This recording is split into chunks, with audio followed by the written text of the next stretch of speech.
Hey guys, and welcome to an awesome Elven showdown between the Asur, led here by Lenorm, going up against the Drudgy here on Eschen.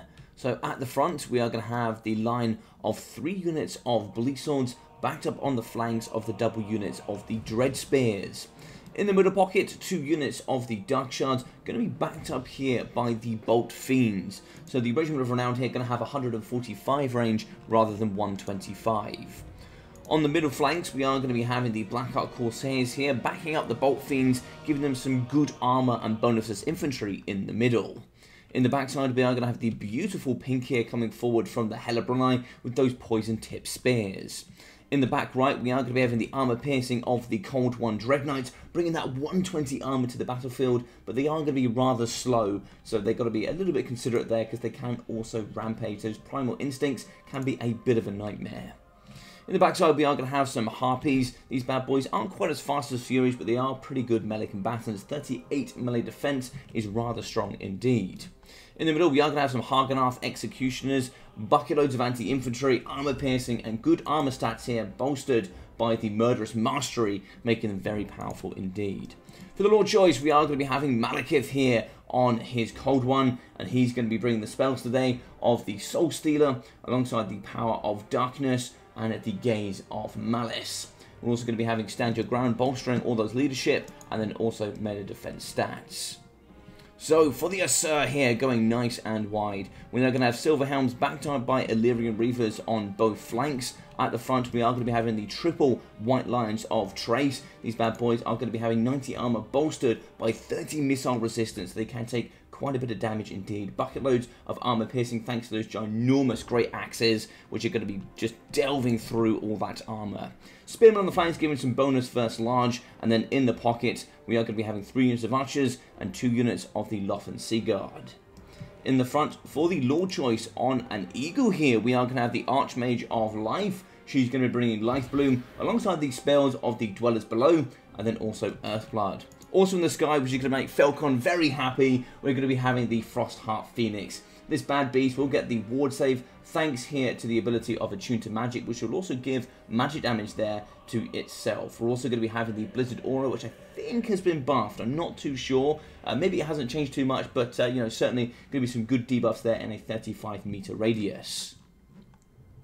So both sides going forward super wide, which is going to be really nice. 3 units of cavalry for the Dark Elves, 4 here coming forward from the Asur, and of course we are going to have 2 flyers that can hopefully gang up here up against Malekith, but he's no joke in melee combat. 65 melee attack with 420 armor piercing weapon strength really can bonk on the front door. Archers going to be shooting. They will have more range here compared to the Bolt Fiends and the rest of the Dark Shards, but the Dark Shards bring the armor piercing, which can do okay up against the White Lions. They do have 30% missile resistance, so that can go quite a long way as well. So they're going to be shooting the front line. Nice early doors engagement here coming forward from the Assault, and it looks like on the right hand flank we are going to be having the units of the Dread Knights getting held back here by the Silver Helms, but we are now going to be having Dark Riders going and actually fighting uphill against the high ground of the Illyrian Reavers, and any Star Wars fans will know the high ground always comes supreme. So diving in is going to be the Frostheart Phoenix. Dwellers Below going huge down here on top of the Cold Ones, doing so much damage. That speed debuff, also that Frostbite, bringing them down to a measly 22 speed. But a rear charge coming up against these Silver Helms that mostly pay for armor here. They do have pretty good charge bonuses, but nothing really too much to write home about. Cold One's really going to be faltering here up against all the debuffs of the Frostheart. Earthblood is going to get activated, healing all of the units on the right hand side. Malekith dives up against the Archmage, and she with the life magic is going to be falling rather quickly here if she's not careful.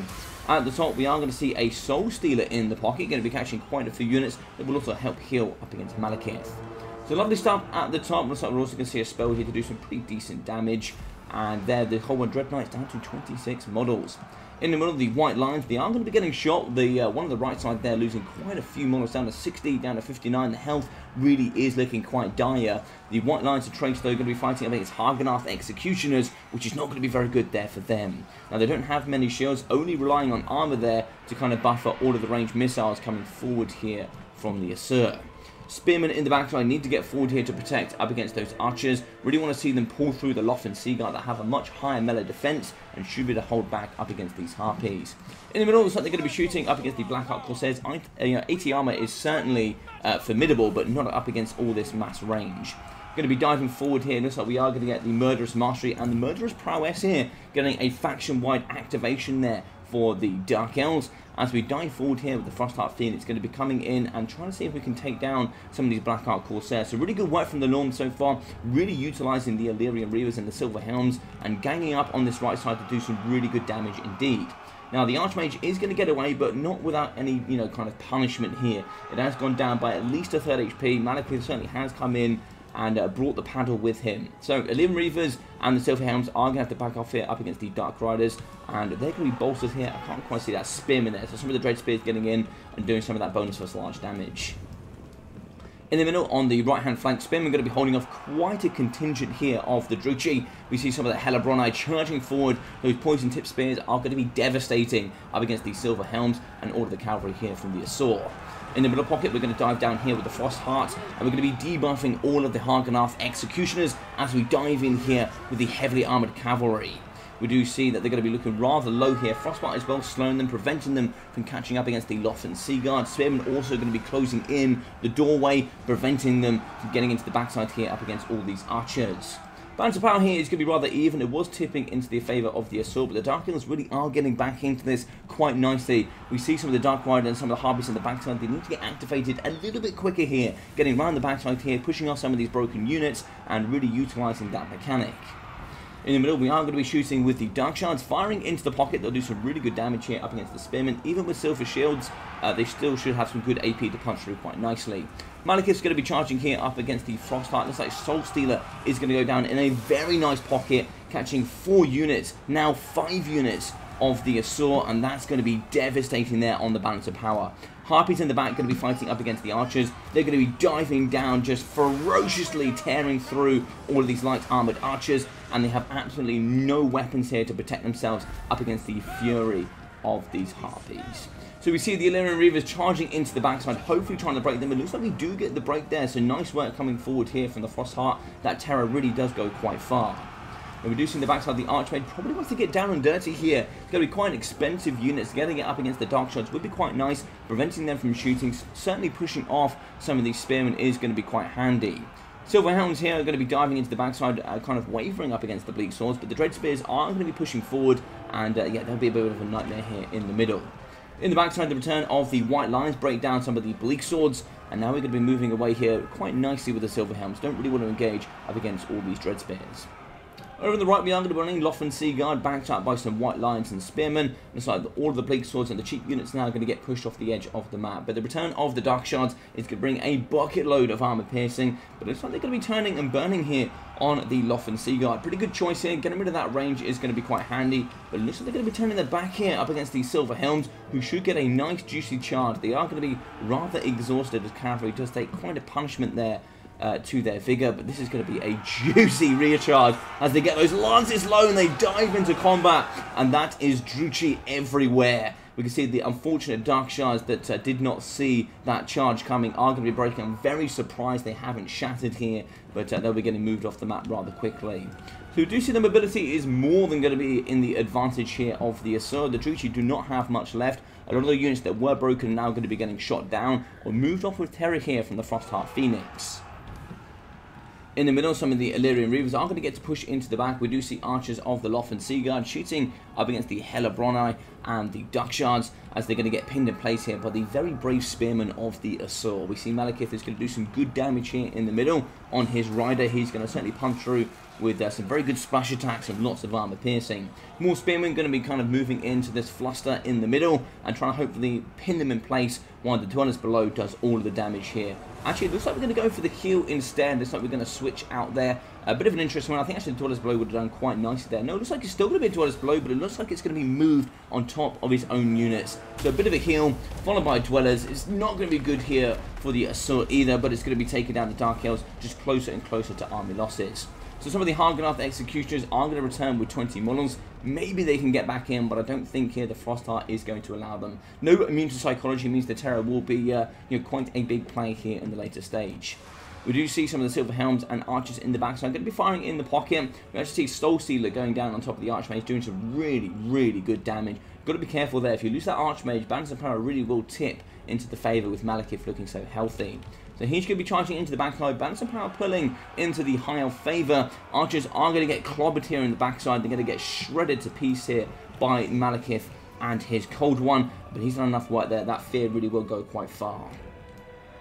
Spearman in the middle, going to be fighting here up against the White Lines of Trace. The heavily armoured infantry really will butcher through some of these Dread Spears with rear charges coming from the Silver Helms. That 64 charge bonus really will do some devastating damage if they could be facing in the wrong direction. But we have some of the Loth and Seaguard kind of relocating here, trying to get some good shots here, maybe up against the Hellebroni or maybe even here up against Malekith. Spear in the middle are going to be falling. The Frostheart's going to be very careful. Really do not want this entity breaking in the middle. The Hellebroni, I don't believe, have immune to psychology, and Malekith doesn't provide that either. So they're looking rather low. The Frostheart is going to be really important here in the later stages. We do have immune to psychology for Malekith, so hopefully he can fight here up against the Frostheart to the very, very end.